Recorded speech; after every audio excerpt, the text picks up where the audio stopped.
Well, hello, brothers and sisters. My name is Leonard Clark. This is a very quick YouTube to give some initial information on some observations that I've seen that happened at the City of Phoenix council meeting, the last meeting that they had, uh, which was on October, I believe, 2nd, uh, 2013, last Wednesday. Essentially, what happened was for item 50 on the agenda, they approved from what is called the Phoenix Industrial Authority, uh, Bond Authority. They approved $17 million. Well, they call it the Industrial Development Authority of the City of Phoenix. But this board, appointed board, and I believe they are appointed from what I understand, the City of Phoenix council or mayor, this bond authority approved $17 million for to give to a so-called, it's an academy, but to me, brothers and sisters, a charter school in the midst of a school district, apparently, that's having a public school district that's having its own override election that will be coming up in the near future. It says, item 50, issuance of one or more series of up to $17 million of the Industrial Development Authority of the City of Phoenix, Arizona tax exempt and/or taxable education facility revenue bonds for West Wind Preparatory Academy Project Series 2013. Now, brothers and sisters, I know that a lot of people's eyes roll over when I state that, but let me just be clear here. We're all wondering why our public schools are suffering and not getting the support they need. For example, there are school districts right now preparing to have override elections here in the Phoenix metro area for additional funding. And people say, well, you know, these people want more money. You know, they just want to throw more money at education. But yet, to do that, they can't just get more money from us, the taxpayers, we, the taxpayers. They, you know, have to, the school board that represents these districts have to have a vote by the people who live, the citizens who live in that district, to approve to have an override to get more money. Well, these charter schools, brothers and sisters, as many of you probably already know, they don't necessarily have to have that. For example, this last one that was approved, sure, they call it not-for-profit. I know plenty of not-for-profit corporations that that doesn't, you know, don't think that they're saints by that. I'm not implying by any means anything towards a specific so-called charter school or academy, but I'm looking here at the Phoenix i.d.a. they call it, Phoenix Industrial Authority. They issue out bonds to people around the country, corporations around the country. But lately they've been doing a lot of issuing of a lot of money. At least last year, it says here on their webpage at www.phoenixida.com, Phoenix nonprofit lends $34 million to charter schools. Now you're like, I know a lot of people's eyes roll over again, but they go to the council, who essentially, under the Industrial Development Authority laws here in Arizona, and this probably is around the country, the City of Phoenix supposedly has no liability, even though there are some bonds that were issued by a previous City of Phoenix council that are now involved in a default by a very well-known developer, and I won't say the name. It was just pointed out in the press on the Arizona Business Journal last week. But issued near the airport, Phoenix Sky Harbor Airport, to at least 10 million, something on that nature. So Phoenix, this i.d.a., 34 million alone, you know, to charter schools. Okay, my big beef, brothers and sisters, besides the fact that, you know, they say that, well, it's good competition, you know, with the public schools. Well, public schools can't just go to the City of Phoenix or whatever city they're at and get 34 million or 17 million like these charter schools, and many of which are in gated communities that, let's face it, most of our children will never go to. Okay, we can't just do that. Our public schools have to go out and have a vote, and a lot of times they fail. The voters vote for it. Okay, I agree with that. But to say that, you know, that public schools, it's fair competition when charter schools can compete against them, well, not when you give, you're basically saying $34 million worth of bonds, or 17 million at the last City of Phoenix's case, to charter schools. That's what's going on, brothers and sisters.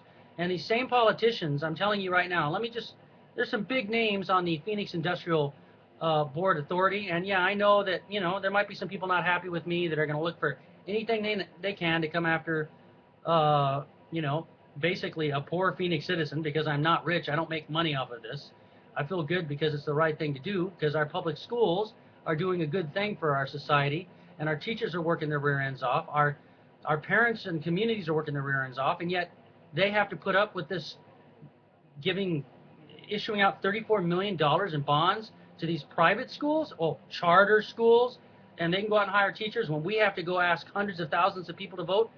So where's your competition there? It's like telling one boxer, the public schools, put one arm behind your back, and charter schools, not only do you use both of your fists, you get to use your feet too. That's what's going on here. But as I was going to allude to, let me just state that one of the names on this industrial board of Phoenix it looks like going to be our candidate for governor, Mr. Duval. They're the ones coming up with all this money to charter schools. Another one, Andrei Cherny. Now, I know it's supposed to be bipartisan, but quite frankly, I'm tired. I'm sick and tired of what's going on with some very elite Democrats. And I proudly announce and state that I am a Democrat, okay? But the fact is, when you have elite Democrats in the party telling my fellow hardworking teachers and folks like that to go out and knock on doors for them, we'll support public schools when they're on these boards. And I spoke against this at the Phoenix City Council meeting. I said, well, essentially saying since you have no liability according to the law, but yet you're the one who gives approval for them to issue the bonds, then it's a moral decision for you, and it's not right to be doling out $17 million in bonds to a charter school while all around it is a district that's trying to have to go to hundreds of thousands of people to get their override. It's not right. It's not fair competition. And you have to ask yourself, why? What's going on? Where's the money at? This Miss Ravitch, a very well-known author and authority on what's going on with charter schools and public schools, will tell you what's going on. It's about the money. They're privatizing the schools as much as they can with these charter schools, and there are huge loopholes there in the state of Arizona. As a matter of fact, the academy for helping people, kids, the charter school, in my opinion, it's a charter school. The CEO, from what I understand, is on the Arizona Charter Board School Association thing, and they work with, guess who, really closely? Good old Jan Brewer. Yeah, Jan Brewer.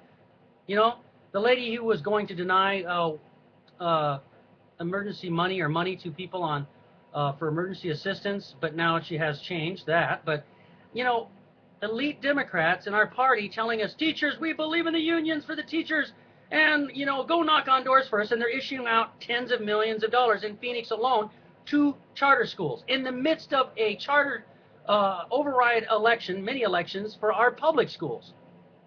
That's garbage. So I'm going to ask Mr. Duval, or I ask you, Mr. Duval, your friends will see this, and Mr. Cherny, you guys are Democrats, right? Okay. And you're running Mr. Duval for the governor thing here.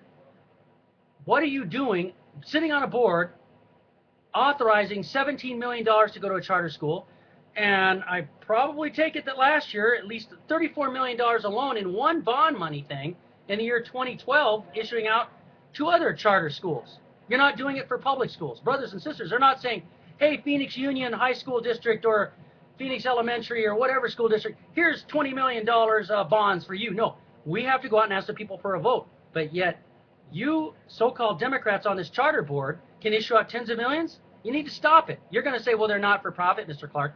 Well, then the CEOs on many of these so-called not-for-profit charter schools, I watched them. I observed them. I attended the in legislative committee here in Arizona hearings when they wanted to give all these loopholes to these charter schools, okay? And they already have them. On some of these charter schools, they can hire their family members. We don't know what's going on with a lot of the bidding. Public schools, we have to follow the laws, okay? It's not right. And, this is why I think we are having a problem with these Tea Party folks and these extremist Tea Party and other extremist right-wingers, because a lot of my friends who are progressive or just normal, common sense thinking citizens are saying, Mr. President, you want us to support you. And by the way, I do support our president 110% against the shutdown. But how can I get people interested when we have folks like what's almost a shoo-in for the Democratic governor candidate for governor here in Arizona issuing out $17 million to a charter school? And a lot of these are in gated communities. Now, this one particular one isn't. But I was present at one City of Phoenix Council meeting earlier this year where they issued bonds out to another charter school in a gated community. So, we need to go ask, people like Mr. Andrei Cherny and Mr. Duval, what are you thinking? What were you thinking? And why are you doing this?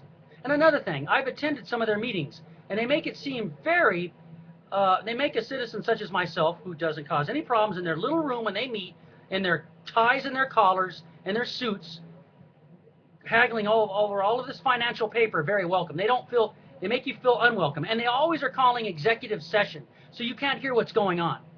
Go to your Democratic representatives and ask them, what the hell is going on when you are issuing out, and I'm sorry for the French there, but you're issuing out millions of dollars, again, to charter schools. You're not doing that for public schools. Again, we have to go by the law. This is BS. Please. And we Democrats need to stop this, and even if you're not a Democrat, okay, Green Party, come on, guys, Socialist, hey, even the moderate Republicans, if there's any left, which I'm not seeing any lately. So let's do something about this.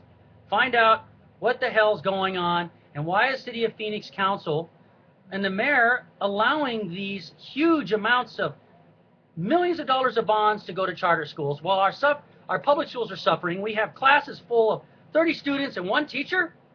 Ridiculous. Well, thank you, brothers and sisters. I'll report more of this to you in the future, but I had to let you know what's going on. And for us to be unified, we need to not just tell our public school teachers and our public schools, these politicians, Democratic politicians, we're behind you. We'll get to put on our tennis shoes and go march on the sidewalk, and then do this. Put a knife in the back of the public schools while doling out money. I think we need to see who sits on these charter boards. And by the way, if anything doth happen to me, untimely accidents, that goes with the territory. I'm not making very powerful people happy. But God darn it, I'm a Democrat, and I'm getting sick and tired of some elites in our party approving of this garbage, whether it's fracking, poisoning our water supply, or backstabbing public schools. Our public school teachers, our students, our parents, our school boards are working their arses off while you guys are up there undercutting everything that we're doing. Thank you, and that's just one citizen's opinion. Have a good night, brothers and sisters.